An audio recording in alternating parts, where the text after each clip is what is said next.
Salah satu aktivitas yang menjadi pengisi hari-hari sebagian orang yang mereka lakukan sebagai penyedap obrolan atau bahkan topik utama dalam pembicaraan ialah aktivitas haram yang oleh syariat disebut dengan ghibah. Ghibah adalah menggunjing, membicarakan aib seseorang di belakang orang tersebut. Adapun dosa ghibah dijelaskan dalam firman Allah Ta'ala. Hai orang-orang yang beriman, jauhilah kebanyakan prasangka, karena sebagian dari prasangka itu dosa. Dan janganlah mencari-cari keburukan orang. Jangan pula menggunjing satu sama lain. Adakah seorang di antara kamu yang suka memakan daging saudaranya yang sudah mati? Maka tentulah kamu merasa jijik kepadanya. Dan bertakwalah kepada Allah. Sesungguhnya Allah Maha Penerima Tobat, lagi Maha Penyayang. Asy-Syaukani rahimahullah dalam kitab tafsirnya menjelaskan, dalam ayat tersebut terkandung isyarat bahwa kehormatan manusia itu sebagaimana dagingnya. Jika daging manusia saja diharamkan untuk dimakan, begitu pula dengan kehormatannya, dilarang untuk dilanggar.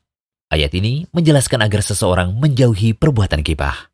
Ayat ini juga menjelaskan bahwa ghibah adalah perbuatan yang teramat jelek. Begitu tercelanya pula orang yang melakukan ghibah. Dari Abu Hurairah, ia berkata, Rasulullah SAW pernah bertanya, tahukah kamu apa itu ghibah? Para sahabat menjawab, Allah dan Rasulnya lebih tahu. Kemudian Rasulullah SAW bersabda, ghibah adalah kamu membicarakan saudaramu mengenai sesuatu yang tidak ia sukai.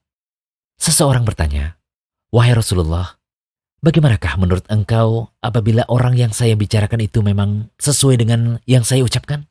Rasulullah SAW berkata, apabila benar apa yang kamu bicarakan itu tentang dirinya, maka berarti kamu telah menggibahnya atau menggunjingnya. Namun apabila yang kamu bicarakan itu tidak ada padanya, maka berarti kamu telah memfitnahnya. Menuduh tanpa bukti. Hadis riwayat Muslim. Ghibah dan memfitnah sama-sama diharamkan. Namun ghibah menjadi boleh jika ada tujuannya syar'i, yaitu dibolehkan dalam 6 keadaan sebagaimana dijelaskan oleh Imam Nawawi rahimahullah. 6 keadaan tersebut antara lain, pertama, mengadukan tindakan kedzaliman kepada penguasa atau pada pihak yang berwenang. Semisal mengatakan, si fulan telah mendolimiku. Kedua, meminta tolong agar dihilangkan dari suatu perbuatan mungkar dan untuk membuat orang yang berbuat kemungkaran tersebut kembali pada jalan yang benar. Semisal meminta pada orang yang mampu menghilangkan suatu kemungkaran. Si fulan telah melakukan tindakan kemungkaran semacam ini. Tolonglah kami agar lepas dari tindakannya. Begitu contohnya.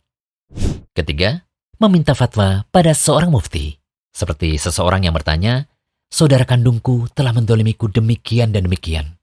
Bagaimana caranya agar aku lepas dari kezaliman yang ia lakukan? Kira-kira begitu. Keempat, mengingatkan kaum muslimin terhadap suatu kejelekan seperti mengungkap jeleknya hafalan seorang perawi hadis. Kemudian yang kelima, membicarakan orang yang terang-terangan berbuat maksiat dan bid'ah terhadap maksiat atau bid'ah yang ia lakukan, bukan pada masalah lainnya. Kemudian yang keenam, menyebut orang lain dengan sebutan yang ia sudah ma'ruf dengannya, seperti menyebutnya si buta. Namun jika ada ucapan yang bagus, itu lebih baik. Jika kita perhatikan apa yang dimaksud oleh Imam Nawawi pada poin-poin yang kami sebutkan tadi, maka ghibah masih dibolehkan jika ada maslahat dan ada kebutuhan. Semoga bermanfaat. Jangan lupa kunjungi rumaisa.com. Update setiap hari, insya Allah.